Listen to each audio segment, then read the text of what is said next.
We got the 2024 Yamaha VX Cruiser HO.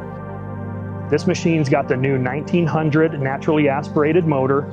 Top speed on this thing is a whopping 64 miles an hour, and this thing is good for 200 horsepower. This machine went under a few changes for 2024, and the biggest one is the new 1900 motor that Yamaha just released for 2024. This 1900 motor is an absolute blast to ride. Even though it's not supercharged, this thing has 200 horsepower, so it's got the most in its class, and it is a riot to ride. Top speed on this thing is still about 64 miles an hour, which is really good for a non-supercharged watercraft. When you compare this to the Sea-Doo GTI, you get quite a bit for your money.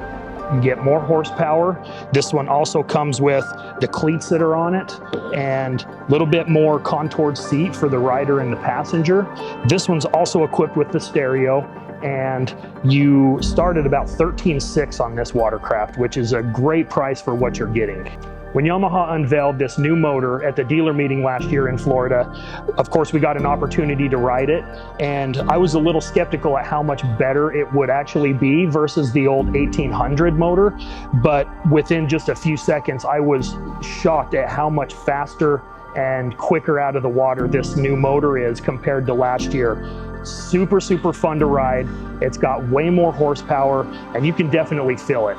I was blown away at how much more fun it was in a non-supercharged motor. So I can't recommend this 1900 motor enough. This thing is an absolute blast to ride. Some of the good features that you're going to get on the new VX line: you got great storage here in the front, so you can take all your stuff with you that you're going to need throughout the day: ropes, tubes, life jackets, whatever. Store it right inside there.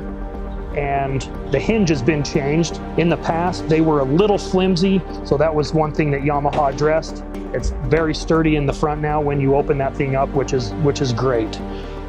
You can get these models with or without a stereo. We found that most people like to take their music with them out on the water, so we typically order everything with a stereo on it. Another super handy feature: pull-up cleats. So for those of you that are spending a lot of time in marinas, docks, you can tie this thing off, and it's already built into the watercraft. Yamaha has always had super comfortable seats, and these are designated for 3 people. It's the Cool Touch material, so these things do not get hot when they've been in the sun, and they're very cool to the touch after they've been out in the sun for a long time. Moving back, you've also got a really comfortable reboarding platform. So instead of just a traditional bar, Yamaha has put these corner pieces on that actually have the decking material, so it's more comfortable on your feet and knees as you're reboarding the watercraft.